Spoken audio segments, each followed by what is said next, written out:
नाशिकच्या भोंदूबाबा प्रकरणाने आता एक वेगळंच वळण घेतलंय। अशोक खरातच्या मोबाईलमधून अत्यंत धक्कादायक माहिती आता पुढे येते आहे। 2,500हून अधिक संपर्क क्रमांक खरातनं चक्क कोडवर्डमध्ये सेव्ह केल्याचं उघड झालं। यात अनेक बड्या लोकांची नावं असण्याची शक्यता आहे। नेमकं हे कोडवर्डचं गौड बंगाल काय पाहूयात। 39हून अधिक आमदार, अनेक राजकीय नेते, अनेक राजकीय मंत्री, IPS अधिकारी, IAS अधिकारी जे आहेत यांचे जे नंबर आहेत ते त्याच्याकडे आहेत। काळा पैसा पांढरा करणारा व्यक्ती आहे, त्यामुळे त्यांच्या नावाने कोडमध्ये नावं करायची केली असतील। त्यांनी किती जरी कोलंट्या उड्या मारल्या, आता जेलमधून तो बाहेर येणार नाही। भोंदूबाबा अशोक खराची SIT कडून कसून चौकशी सुरू आहे। दरम्यान या चौकशीतून धक्कादायक माहिती समोर आली आहे। अशोक खरातनं मोबाईलमध्ये 2,500पेक्षा जास्त नंबरसाठी कोडवर तयार केले होते। अनेक बड्या लोकांची नावं तसंच राजकीय नेत्यांची नावं खरात डमी स्वरूपात सेव्ह करत असल्याचं देखील समोर आलंय। त्यामुळे हे कोडवर्डवाले व्यक्ती कोण आहेत त्यांचा शोध घेण्याचं आव्हान पोलिसांसमोर आहे। खरातच्या मोबाईलची क्लोन कॉपी फॉरेन्सिक टीमकडे पाठवण्यात आली आहे। अशोक खरात 2,500 नंबरसाठी कोडवर्डचा वापर करायचा। पीडित महिलांशी संपर्कासाठी अशोक खरात वेगळा मोबाईल वापरत असल्याचा संशय आहे। मोबाईलचा डेटा रिकव्हर करण्याचं पोलिसांकडून वेगानं काम सुरू आहे। खरातचे राजकीय कनेक्शन समोर येण्याची दाट शक्यता आहे।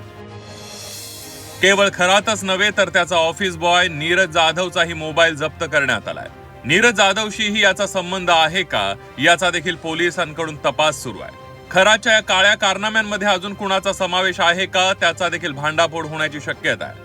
तर कोडवर्डमध्ये ज्यांची ही नावं असतील त्यांच्यावर कारवाईची मागणी विजय वडेट्टीवार यांनी केली आहे।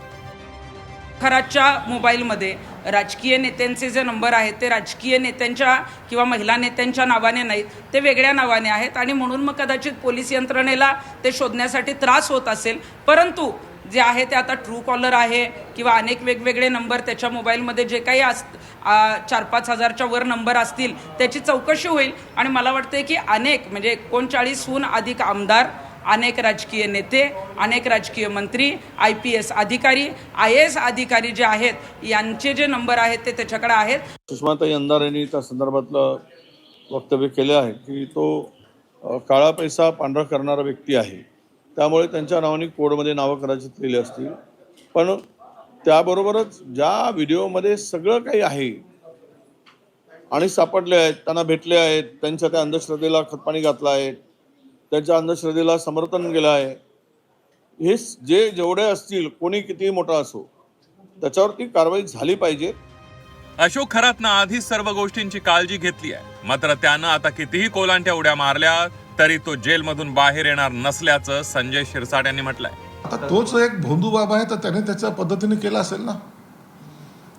भोंदू मला जो जगाला जो फसवायला निघालाय तो ह्या सगळ्या प्रिकॉशन त्यांनी घेतल्या असाव्यात। म्हणून आता त्यांनी किती जरी कोलंट्या उड्या मारल्या, आता जेलमधून तो बाहेर येणार नाही। अशोक खरातच्या चौकशीमधून दिवसेंदिवस धक्कादायक माहिती समोर येते। महिलांना जाळ्यात ओढण्याची त्याची मोडस ऑपरेंडी पाहिली। अमावस्येच्या दिवशी बड्या लोकांसोबत आघोरी पूजेचीही त्यानं कबुली दिली आहे। आता त्याच्या कोडवर्डचं गौड बंगाल समोर आल्यानं खराच्या अडचणी चांगल्याच वाढल्याचं दिसतंय। तसंच या कोडवरचा पर्दाफाश झाल्यानंतर अनेक बड्या लोकांची नावंही समोर येण्याची शक्यता आहे। योगेश खरे, झी 24 तास, नाशिक।